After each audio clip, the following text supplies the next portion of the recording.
नमस्कार सर्वांना, welcome to the channel. जसं तुम्हाला माहिती आहे, आता आपल्याकडे फक्त 100 दिवस राहिलेले आहेत फॉर एम-पी-एस-सी प्री.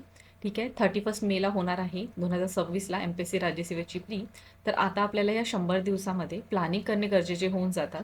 ठीक आहे, तर ह्या व्हिडिओमध्ये बिगिनरसाठी as well as a UPSC आणि एम-पी-एस-सी देणारे ॲस्पिरंट जे स्ट्रगल करत आहेत टू क्रॅक द प्रिलिम्स, या दोन्हीही टाईप ऑफ ॲस्पिरंटसाठी या व्हिडिओमध्ये आपण काही इम्पॉर्टंट पॉईंट डिस्कस करू की कशा हिशोबाने पुढचे 100 दिवसाला ते प्लॅन करू शकतात. तर बघा, तुम्हाला सर्वांना माहीत आहे, आता आपले पुढचे जे 100 दिवस आहेत ना, ते बरेच प्रमाणात आपल्याला एम-पी-एस-सी प्रीसाठी तर प्रिपेअर करतातच, पण त्याचबरोबर आपल्याला एम-पी-एस-सी मेन्स जे आपल्याला प्रीच्या नंतर द्यावी लागते, त्याची फॅक्ट्स बिल्डिंग, इव्हन आपल्याला काही प्रमाणात यू-पी-एस-सीचे जे पॉईंट येतात प्रिलिम्समध्ये, त्याच्यासाठी पण प्रिपेअर करत आहे. म्हणून पुढचे 100 डेजला चांगल्याने युटिलाइज करा आणि हे जे 100 दिवस आहेत ते तुमच्यासाठी गेम चेंजर म्हणून ठरू शकतात. बिकॉज जर तुम्ही त्याला 100% एव्हरी डे एफर्ट्स टाकलं तरच. आणि एक गोष्ट लक्षात घ्या, जेव्हा तुमची प्रिलिम्स होऊन जाते ना, तर एक कॉन्फिडन्स लेवल ना आपल्या सर्वांमध्ये वाढून जातो आणि जेव्हा आपला कॉन्फिडन्स लेवल वाढतो ना, ते कुठं ना कुठं मेन्सच्या आन्सर रायटिंगमध्ये ते रिफ्लेक्ट डेफिनेटली करणार. सो आता फक्त इतकं आहे, प्रिलिम्स तुम्हाला क्रॅक करायची आहे ॲट एनी कॉस्ट आणि तुम्हाला एक 100% जो एफर्ट्स आहे प्रत्येक एक दिवस, जे 100 दिवस उरलेले आहे त्याच्यामध्ये तुम्हाला द्यायचे आहे. बिकॉज आता काय झालेलं आहे, तुम्हाला माहिती असेल की कट ऑफ जो आहे दरवर्षी वाढतच चाललेला आहे. जसं तुम्ही हे बघू शकता, हे इन्क्रीजिंग रेट तुम्हाला दिसून येणार. आता बघा, 2025चं आतापर्यंत रेंज यायचीच आहे, पण 2024पर्यंत आपण जर बघितली तर 2024मध्ये 117 काहीतरी रेंज गेलेली होती. ठीक आहे, कॅटेगरी वाईजमध्ये पण काही जास्त डिफरन्स नसतो. असं नाही की आपण म्हणू शकतो की बऱ्याच मेजर डिफरन्स दिसून येतो. नाही, मेजर डिफरन्स नाही राहत. काहीच 1-2 मार्काचा फरक असतो. काय ठीक आहे, एस टी कॅटेगरीसाठी आपल्याला थोडा डिफरन्स दिसून येतो, पण बाकी कॅटेगरीमध्ये यू विल नोटीस की मेजरली आपल्याला जे आहे काहीच मार्काचा डिफरन्स असतो. सो याच्यातून आपल्याला काय इंडिकेट होत आहे. त्याचबरोबर बघा, 2023मध्ये पण 108 पर्यंत कट ऑफ केला. It will definitely depend on the level of difficulty. आणि आता जे लेवल ऑफ डिफिकल्टी आहे ते डेफिनेटली इन्क्रीजेस होणार कुठं ना कुठं. वाय? बिकॉज आता आपल्याला मेन्स डिस्क्रिप्टिव्ह झाल्यामुळे यू-पी-एस-सी ॲस्पिरंट पण एम-पी-एस-सीच्या राज्यसेवेच्या प्रिलिम्सच्या याच्या रेसमध्ये एंटर झालेले आहेत. त्याच्यामुळे आता प्लीज तुम्हाला जे काही उरलेले दिवस आहेत त्याला प्रॉपरली प्लॅनिंग करणं हे गरजेचे होऊन जाणार. ठीक आहे, तर त्याचबरोबर आता हे कट ऑफनी तुम्हाला एक अंदाज मिळाला असेल की काही होऊन जाईल, तरी आपल्याला 120 प्लसच स्कोर करायचं आहे. आता 120 प्लस जेव्हा आपण करणार, एक टार्गेट ठेवणार, तेव्हा जाऊन तुम्हाला एक जे आहे एक सेफ बाउंड्रीने प्रिलिम्स तुम्ही क्रॅक करू शकणार. आणि बघा, तर 120 पर्यंत स्कोर करायसाठी तुम्हाला 80 ते 85 प्लस जे आहे नेट करेक्ट आन्सर्स राहिलेला पाहिजे.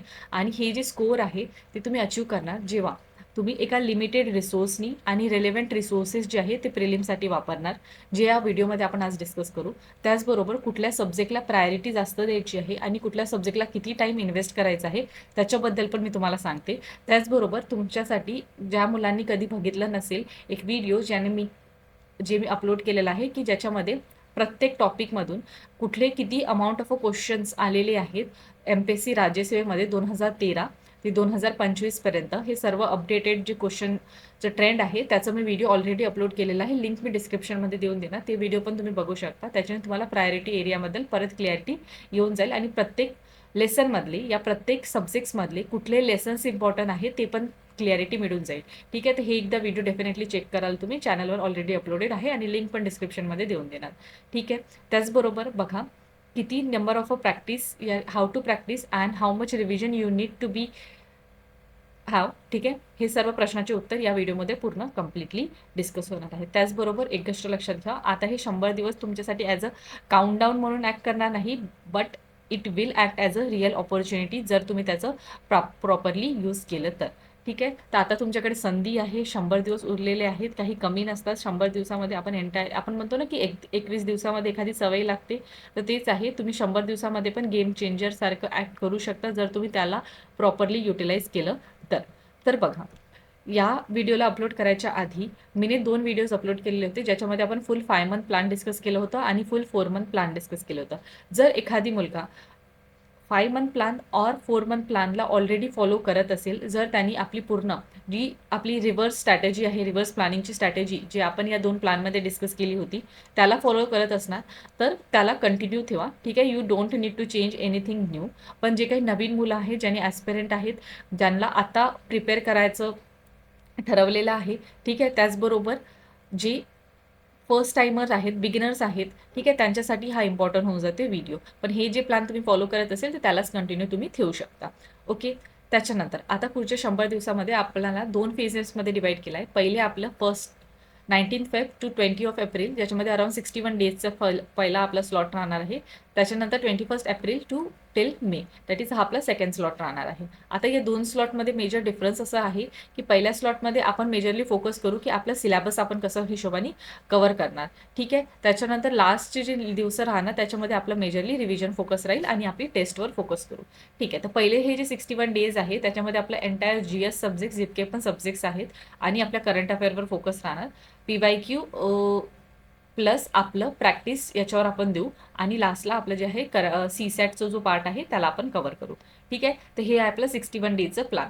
आता त्याच्यानंतर उरलेले जे हे दिवस आहे 39 डेज, तिथं आपलं मेजरली 2 ॲटलीस्ट 2, तर मी जनरली तर सजेस्ट करते की 3+ रिव्हिजन व्हायला पाहिजे. पण जरी 2+ रिव्हिजन झाले किंवा 2 रिव्हिजन झाले तरी ते मोर दॅन इनफ राहणार, बिकॉज आता आपल्याकडे फक्त 100 दिवस उरलेले आहेत आणि तिथं पण तुम्हाला फुल लेंथ टेस्ट द्यायची आहे. दॅट इज MCQ सॉल्व्ह करायचे आहेत. MCQ अनटिल अँड अनलेस तुम्हाला MCQ सॉल्व्ह करायचं एक स्किल माहिती नाही पडणार, तोपर्यंत तुम्हाला क्वेश्चन्स अटेम्प्ट करायला अवघड जाणार आणि 100 क्वेश्चन्स अटेम्प्ट करायचे FLTsमध्ये. ठीक आहे. आणि ज्याही मुलांना टेस्ट कुठून मिळणार, जर त्यांना टेस्ट हवे असतील तर they can join our test series course. त्याचे डिटेल्स पण मी तुम्हाला खाली शेअर करून दिला आहे. इवन आमच्या टेलिग्राम ग्रुपवर पण टेस्ट सिरीजचे जे क्लासेस आहेत किंवा जे डिटेल्स आहेत ते मी तुमच्यासाठी अपलोड केलेले आहेत. ओके. त्याच्यानंतर आता बघा, तुम्हाला आता अभ्यासाकडे जायच्या पहिले काही बेसिक गोष्टी माहिती राहायला पाहिजे. ठीक आहे. तर बघा, इन जनरल MPSCमध्ये जर तुम्ही नोटीस केले तर चालू घडामोडी दॅट इज करंट अफेअरवरून अराउंड 16 to 17 प्रश्न येतात. राज्यशास्त्र दॅट इज जॉग्राफी, पॉलिटीमधून 15 क्वेश्चन, इतिहास हिस्ट्रीमधून 15 क्वेश्चन, भूगोल दॅट इज जॉग्राफीमधून 16 क्वेश्चन, इकॉनॉमीमधून अराउंड 15 क्वेश्चन, सायन्समधून 18 to 19 क्वेश्चन आणि पर्यावरण मधून 5 to 6 क्वेश्चन. तर हे आहे आपली एक रेंज. मोस्ट प्रोबेबली इथे 1-2 क्वेश्चनचाच डिफरन्स दिसून येतो, पण मॅक्झिमम टाइम ही एक रेंजेस जी आहे ती फॉलो केली जाते MPSC राज्यसेवेमध्ये. त्याचबरोबर CSATला आपण या 3 पार्टमध्ये डिवाइड केलेलं आहे. ठीक आहे. तर हे तुम्ही इथं बघू शकता. आणि CSATला पण आपलं एक रिजनिंगचं पोर्शन, ठीक आहे, ठीक आहे, ज्याच्यामध्ये आपलं RCs वगैरे सर्व येऊन जाणार, डिसिजन मेकिंगचं पोर्शन आणि आपलं एक सेपरेट मॅथ्सचं पोर्शन, या आपण ज्याला कॉन्ट वगैरे म्हणतो ते सर्व येऊन जाईल. ठीक आहे. CSAT रिलेटेड मी एक सेपरेट व्हिडिओ घेऊन येणार, त्याच्यामध्ये आपलं CSATला कसं तयार करायचं त्याच्याबद्दल डिस्कस करू. पण हे एक जनरल आयडिया राहू द्या की किती अमाऊंट ऑफ प्रश्न CSATमधून आपल्याला दरवर्षी अटेम्प्ट करावे लागतात किंवा आपल्याला जनरली दिसून येतात. ओके. आता हे आपल्याला दिसून आलं. आता नंतरचा प्रश्न येतो करंट अफेअर. आता करंट अफेअर काय करायचं आहे? करंट अफेअरसाठी DK MPSCची मॅगझीन आहे. लास्ट इयर पण आम्ही आणलेली होती, सिमिलरली यावर्षी पण आणलेली आहे. ही तुम्ही परचेस करू शकता, लिंक मी देऊन दिलेले आहे. त्याचबरोबर आता आपण पूर्ण प्लॅन डिस्कस करू. आता प्लॅन डिस्कस करताना मी एंटायरली PYQ, सेक्शनल ॲज वेल एज CSAT हे सर्व गोष्टीला एंटायरली कम्प्लीट डिस्कशनमध्ये ॲड केलेलं आहे, सो दॅट तुम्हाला इझी जाणार प्रत्येक सब्जेक्टला कव्हर करायला. ठीक आहे. तर पॉलिटी ॲज सच हे इम्पॉर्टंट सब्जेक्ट आहे आणि याला आपण फर्स्ट सब्जेक्ट ॲज सच का कन्सिडर केलेला आहे? ठीक आहे. बिकॉज पॉलिटीला मॅक्झिमम टाइम ऑफ जर तुम्ही रिव्हिजन करायला वेळ मिळाल तर तेव्हा तुम्हाला एक बेनिफिट मिळेल, because polity as such easy subject आहे. इथून बरेचसे प्रश्न विचारले जातात आणि जर बाकी रिलेटिव्हली सब्जेक्ट सोबत कम्पेअर केलं तर इथं आपल्याला बरेचसे इझी क्वेश्चन्स दिसून येतात. क्वेश्चन थोडे मीडियम लेवलचे डिफिकल्टीचे असतात, इझी लेवल डिफिकल्टीचे असतात. दॅट्स वाय प्रायोरिटी द्या की पहिले पॉलिटीपासून सुरू करा. इझी स्टार्ट राहणार तर तुम्हाला सोपी पण जाईल आणि इव्हन तुम्ही कॉन्फिडंट पण होणार की तुम्ही जे काही वाचत आहे ते तुम्हाला चांगल्याने समजून येत आहे. ठीक आहे. आणि याच्यासाठी आपल्याला लक्ष्मीकांतची जे बुक आहे ती मोर दॅन इनफ राहणार आणि तुमचे मोस्ट ऑफ द जर 15 प्रश्न आले पॉलिटीमधून तर तुमचे 13 ते 14 प्रश्न फक्त ह्या सिंगल पुस्तक वाचल्याने होऊन जाईल. ठीक आहे. एखाद प्रश्न तर प्रत्येक सब्जेक्टचा आपण हार्ड कन्सिडर करू शकतो. ठीक आहे. तर बघा, आपण जेव्हा सकाळपासूनच आपण जेव्हा अभ्यासाला लागतो तर 3 ते 4 घंट्याचं जे काही आपलं स्लॉट राहील, ज्या दिवशी आपल्याला पूर्ण रिवाईज करायचं किंवा आपल्याला फर्स्ट टाईम रीडिंग द्यायची आहे, तर ते त्याच्यासाठी इन्व्हेस्ट करायचे. रेस्ट ऑफ द पोर्शनमध्ये काय करायचं, कधी पण मी नेहमी सांगते, जेव्हा कधी तुम्ही एखाद्या सब्जेक्ट प्रिपेअर करत आहे, suppose you are considering polity, तर पॉलिटी प्रिपेअर करताना बस त्या सब्जेक्टला वाचताना एक गोष्ट लक्षात ठेवा, त्याचे जे आपण जेव्हा फंडामेंटल राईट हा लेसन वाचत आहोत, तर त्याचे PYQ डेफिनेटली बघा. सो PYQ जर टॉपिक वाईज असेल तुमच्याकडे अवेलेबल, तर प्लीज PYQ सोबत जे आहे तुमचं अभ्यास कंटिन्यू करा.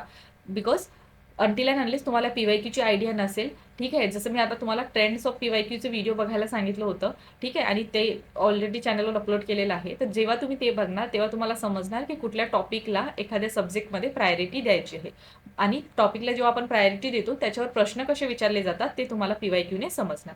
ठीक आहे, तर ज्या मुलांना बघायचं असेल PYQचं, तर आपली DKMPSCची एक बुकलेट पण आहे, जे तुम्हाला होम डिलिव्हरी होऊन जाते. त्याचबरोबर तुम्हाला जर व्हिडिओज बघायचे असेल तर हे व्हिडिओज पण ऑलरेडी चॅनलवर अपलोड केलेले आहेत. त्याचबरोबर इतकं तर तुम्हाला समजलं की मॉर्निंगला किंवा एखादा आपण सब्जेक्ट जेव्हा करतो त्याचे आपल्याला PYQ अटेम्प्ट करायचे आहेत. आता PYQ as a form of a sectional पण तुम्ही कन्सिडर करू शकता. जर तुम्ही एखादी टेस्ट सिरीज नसेल जॉईन केली, जे तुम्हाला सेक्शनल नसेल प्रोव्हाइड करत, तर तुम्ही फक्त PYQला ॲज अ सेक्शनल म्हणून पण अटेम्प्ट करू शकता.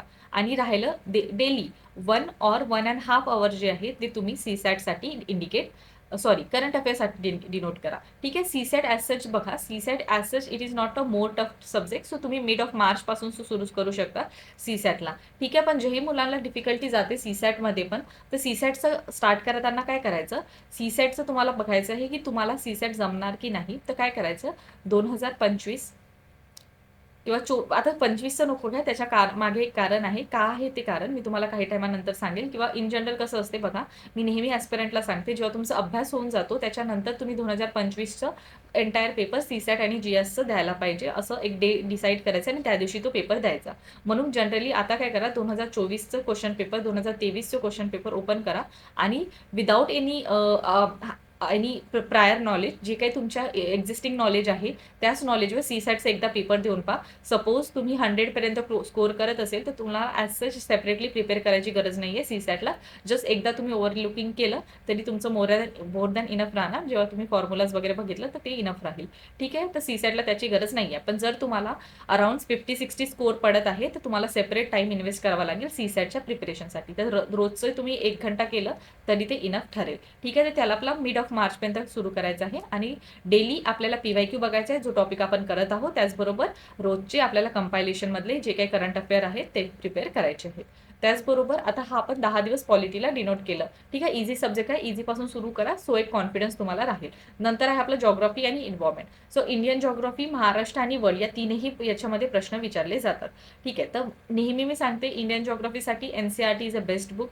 पण महाराष्ट्र स्पेसिफिक टॉपिक इंग्लिशमध्ये करायचं असेल तर currently very less resources are available.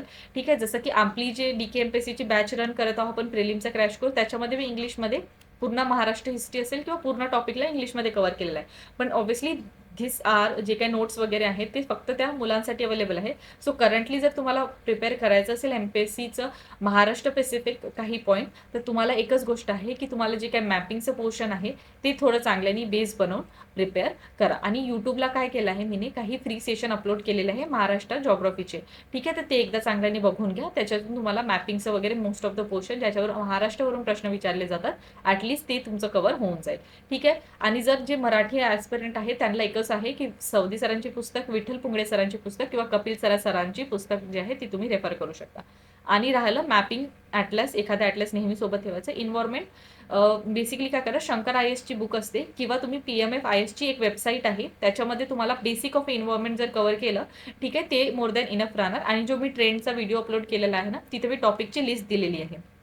तितके टॉपिक ॲटलिस्ट तुम्ही प्रिपेअर केले तर ते इनफ राहील. तसं पण 5 ते 6 प्रश्न एन्व्हायरमेंटमधून दरवर्षी आपल्याला दिसून येतात. ठीक आहे, आणि तेच आहे डेली, तर हे आपल्याला करायचंच आहे. नंतर आहे आपलं हिस्ट्री. आता हिस्ट्री आपलं 16 मार्च ते 27 मार्चपर्यंत 12 दिवस आपण डिनोट केलेलं आहे. तिथं आपलं अँशियंट हिस्ट्री, मिडिवल हिस्ट्री आपल्याला कव्हर करायची आहे. आता जर बघा, आता तुम्ही जे न्यू ॲस्पिरंट आहेत बघा, old aspirant can refer the state board book or NCERT. ठीक आहे, पण न्यू ऑस्पेरंटला मी सांगते, जे काही नवीन मुलं आहेत त्यांना मी सांगते की यूट्यूबला ना मी एक व्हिडिओज अपलोड केलेले आहेत अँशियंट हिस्ट्री आणि मिडिवल हिस्ट्रीचे एंटायर सब्जेक्टचे मॅरेथॉन, तर ते एकदा मॅरेथॉन बघा. तिथून तुम्हाला जितकं होऊ शकते तितकं इनफ आहे. त्याच्यातून तुमचे मोस्ट ऑफ द क्वेश्चन बनून जाईल. 1-2 क्वेश्चन जर आले ते हायर एजमध्ये, तर ते सर्वांसाठीच कठीण राहणार. पण बाकीचे जे तुमचं आहे ना अभ्यास, ते तुम्ही त्या मॅरेथॉन लेक्चर्समधून करू शकता. नंतर आहे आपलं मॉडर्न हिस्ट्री. तर मॉडर्न हिस्ट्री जर ॲज सच बघितलं, तर मॉडर्न हिस्ट्रीसाठी Spectrum is a good book for English medium student. पण मराठीमध्ये जर बघायचं असेल, तर समाधान महाजन सरांची पुस्तक तुम्ही रेफर करा. इकॉनॉमीसाठी रंजन कोळंबे सर हे आपलं मराठीमध्ये आहे. मृणाल सरांचे नोट्स किंवा श्रीराम आयसचे नोट्स ते तुम्हाला इंग्लिशमध्ये अवेलेबल होऊन जाईल. आणि त्याचबरोबर मी तुम्हाला काही इंडेक्सेस जे इथे दिलेले आहेत ट्रेंडच्या व्हिडिओमध्ये, ठीक आहे, ते तुम्ही चांगल्याने रेफर करा आणि तेच टॉपिक करा. एंटायर UPSC ओरिएंटेशननी आपल्याला प्रिपेअर करायचं नाही आहे. इकॉनॉमी एका इझियर साईडनी आपल्याला विचारलं जाते MPSCमध्ये. UPSCमध्ये बरंचसं डिटेल असते. सो प्लीज एखादा टॉपिक जेव्हा तुम्ही प्रिपेअर करताय, तर त्याला PYQ सोबतच प्रिपेअर करा. ठीक आहे. त्याच्यानंतर एकदा तुम्हाला जर चांगली नाही आयडिया घ्यायचीच असेल इकॉनॉमी सब्जेक्टची, तर तुम्ही काय करा, DK MPSC चॅनलवर, म्हणजे आपल्या चॅनलवर अपलोड झालेला आहे एक मॅरेथॉन लेक्चर. तिथे तुम्हाला समजून येईल की कुठले टॉपिक इम्पॉर्टंट आहेत आणि कुठले टॉपिक नाही. ठीक आहे. हे झालं. आणि CSATचं तुम्हाला करायचं आहे, PYQ पण करायचं आहे, आणि DK MPSCची किंवा जे काही तुम्ही करंट अफेअरची बुकलेट यूज करताय ती तुम्हाला करायची आहे. त्याचबरोबर एक पॉईंट लक्षात घ्या, within few days we are going within few days or few week we are going to have active recall session. यूट्यूबला लाईव्ह येणार आणि ॲक्टिव्ह रिकॉलच्या सेशननी आपण एंटायर सब्जेक्ट्सला रिवाईज करू, ज्याचं अनाउन्समेंट लवकरच चॅनलवर येऊन जाईल. त्याच्यानंतर हे ते एक साईडलाईनची इन्फॉर्मेशन झाली. त्याच्यानंतर आता आपण बघू सायन्स ॲज अ सब्जेक्ट, ज्याला आपण 14 दिवस अलॉट केलं आहे. 7 एप्रिल टू 20 एप्रिलपर्यंत आपला हा पूर्ण टाइम टेबल राहील, ज्याच्यामध्ये आपल्याला बायोलॉजी, केमिस्ट्री आणि फिजिक्स याच्यामध्ये पण आपली प्रायोरिटी पहिले बायो पाहिजे, मग केमिस्ट्री, आणि नंतर आपली फिजिक्स राहायला पाहिजे. The best resources are the NCERT book of 11th, 12th और 10th, किंवा तुम्ही सचिन भस्के सरांची पुस्तक रेफर करू शकता. हे तुम्हाला दोन्ही language, that is English as well as a मराठीमध्ये मिळून जाणार. ओके. अशा हिशोबाने आपण एंटायर जितके पण सब्जेक्ट्स आहेत ते आपण सर्व बघितले, आणि रेस्ट ऑफ द जे डेज आहे त्याच्यामध्ये आपला मेजर फोकस राहील रिव्हिजनचं. आणि तेच आहे, मॅक्झिमम 2 रिव्हिजन व्हायला पाहिजे. ठीक आहे. तर रेस्ट ऑफ द डेजमध्ये ते तुम्हाला करायचे आहेत. आणि अशा हिशोबाने एंटायर जो व्हिडिओ आहे तो आपला डिस्कस झालेला आहे. जर काही प्रश्न असेल, जर काही क्वेरीज असेल, जर कधी माझ्यासोबत बोलायचं असेल, तर तुम्ही काउन्सिलिंग सेशन बुक करून आपण बोलू शकतो, किंवा तुम्ही मला टेलिग्रामवर मेसेज द्या. I will definitely reply to all of you. So काही डाऊट असेल तर डेफिनेटली कॉन्टॅक्ट करा, आणि see you soon in the next one. All the best.